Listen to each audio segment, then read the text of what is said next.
So continuing our test series. देखिए अब इसका टेस्ट 1 हमें कंप्लीट करना है, कल तक कंप्लीट हो जाएगा और फिर टेस्ट 2 आ जाएगा। So will keep 2 days for revision. ठीक है, तो 26 क्वेश्चन है कि ये जो बॉडीज़ है इनमें से CAG controller and auditor general किसको डायरेक्टली, देखिए शब्द क्या है, totally and directly audited bye, तो इसमें से कोई भी नहीं है। क्यों? क्योंकि जो कैग होता है पार्लियामेंट, स्टेट और कोई और, इफ़ द प्रेसिडेंट और गवर्नर एडवाइसेस टू डू सो।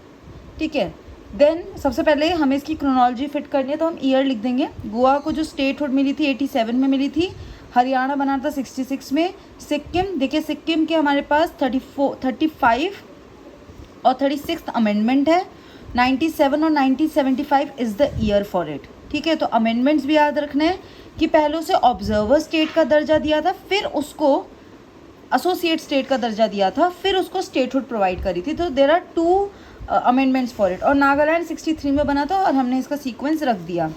अब स्टेट्स के रिलेटेड एक और चीज़ आ गई कि स्टेट रीऑर्गेनाइजेशन कमेटी जिसने अपनी रिपोर्ट 1955 में सबमिट करी थी, उसने 1 लैंग्वेज 1 स्टेट को एक्सेप्ट कर लिया था, नो रिजेक्ट कर दिया था।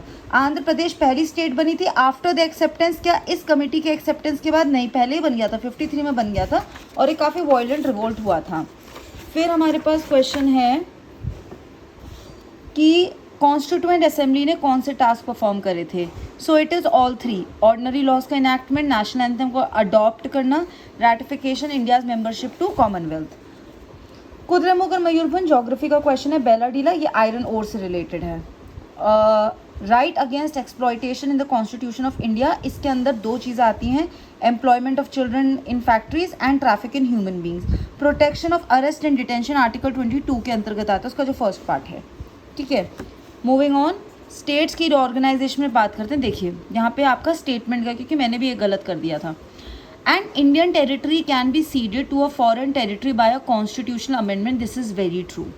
अ boundary dispute settlement between India and another country does not require a constitutional amendment. अब एक चीज़ सुनिए, ये तो ईजिली हमने कर दिया, ये सही है, ये मैंने काट दिया था, नहीं, वो ना जनरल 2 चीज़ होती है।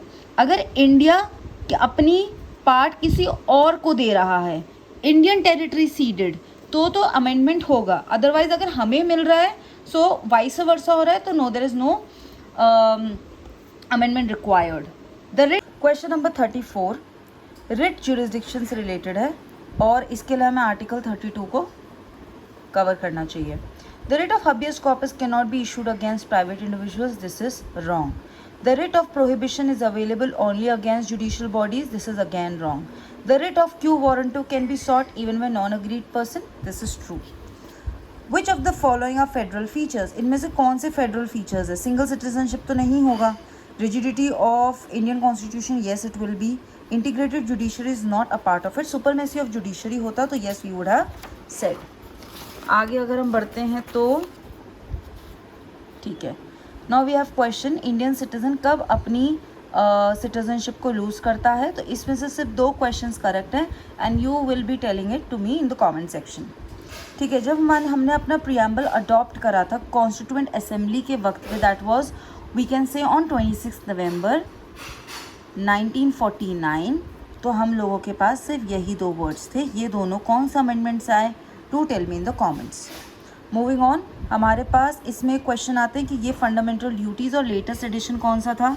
पहली बात तो फंडामेंटल ड्यूटीज़ 51A, 42C 1976 के खुद ही उससे आई थी, लेकिन इसमें से सबसे नया कौन था? So this was to provide opportunities for education to his child और board between the age 6 to 14, जिसका 86C 2002 हमारा अमेंडमेंट आता है। इसका क्वेश्चन ये मेरे से गलत हो गया था, इसका आंसर है फंडामेंटल राइट्स।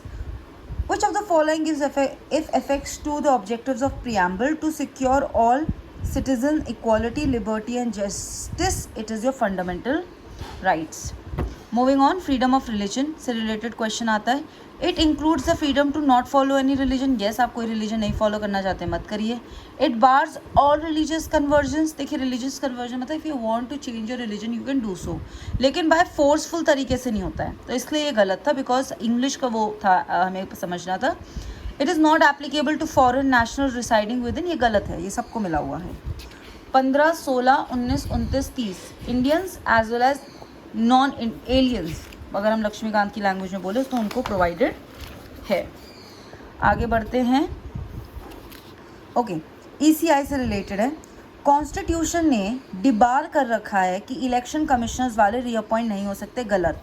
एक ही और एक फिनेंस कमीशन को रीअपॉइंटमेंट का हक है।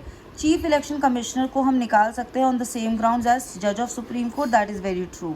क्या कॉन्स्टिट्यूशन ने इलेक्शन कमीशन के मेंबर्स का टर्म क्लियर कर रखा है? नहीं कर रखा है। उनके तो क्वालिफिकेशंस भी क्लियर नहीं है, ठीक है। देन यू हैव, किस कमीशन ने सबसे पहले बना था स्टेट रीऑर्गेनाइजेशन के लिए? So it was SK Dhar committee. Oh, this question was nice. Article 14, article 14 दो चीज़ कवर करता है, that is rule of law जो AV डाइसी, और दूसरा वाज इक्वल। देखिए आर्टिकल 14 दो चीज़ें बोलता है, equality before law and equal protection, ठीक है। तो पहला जो है वो यू के बेस्ड है, और सेकंड जो है वो अमेरिकन वहाँ से हमने ले रखा है। इक्वालिटी बिफोर लॉ का मतलब होता है कि कोई भी कानून से ऊपर नहीं है, किसी को भी किसी को भी ऊपर नीचे ट्रीट नहीं करा जाएगा, सब लोग समान हैं। तो जो पहला पार्ट है जो हमने वो नेगेटिव स्टेटमेंट्स में है। और equal protection of laws equal protection among equals, मतलब that people will be treated equally in equal circumstances. तो दोनों ही हैं। तो यहाँ पे है absence of special privileges, yes. Equality of treatment under equal circumstances, yes, ठीक है। Reasonable classification of persons, yes. Persons, objects and transactions, ये एग्जैक्ट लक्ष्मीकांत की लाइन है। Then we have attorney general of India, right to audience in all courts in India, yes. क्या ये debarred है from private legal practices? नहीं, इसलिए इसको president इसकी सैलरी डिसाइड करते हैं। He has the right to speak and vote करने का हक इसे कहीं पे भी नहीं है। और जितने भी मेंबर ऑफ पार्लियामेंट के पास प्रिविलेजेस और इम्यूनिटीज़ है वो इसको मिलते हैं। दिस इज अगेन राइट, तो ऑप्शन बन जाएगा बी। आपके पैटर्न के हिसाब से you should not believe in elimination process, you should always believe in, you should know all the options. इनमें आपको देखिए ये एक सिचुएशन बेस्ड था। A person refuses to believe in any religion, a person inherits property from his parents, a person moves from Gujarat to Maharashtra and settle, a farmer sells his farm and starts a business, is not an example of exercise of fundamental rights. जब आप article 19 पढ़ोगे ना, उसमें आपको बहुत सी चीज़ें बोल रखी हैं, that you can move freely in India, you can settle in any part of India, you can start a business और फॉलो प्रोफेशन, ठीक है, जो कानून के हिसाब से मतलब लीगल भी हो। बट ये इनहेरिट करने वाली चीज़ जो प्रॉपर्टी का है, that is not a fundamental right. Last question आज के लिए, president can declare a national emergency on the grounds of internal disturbance, ये शब्द ही नहीं है, ठीक है। War, aggression, armed rebellion, these are the words, external aggression, ठीक है। Then president can proclaim a national emergency only after receiving a written recommendation, that is true. और ये 42C you need a written recommendation, तभी ये चीज़ हो पाएगी। Then the proclamation, अब यहाँ पे एक चीज़ आती है प्रोक्लेमेशन, और एक बार लिखा होता है वर्ड रिजोल्यूशन, और ये वाला जो टर्म है ये PYQs में आ रखा है। So the proclamation of national emergency must be approved by both the houses with in 2 months, नहीं विद इन 1 month।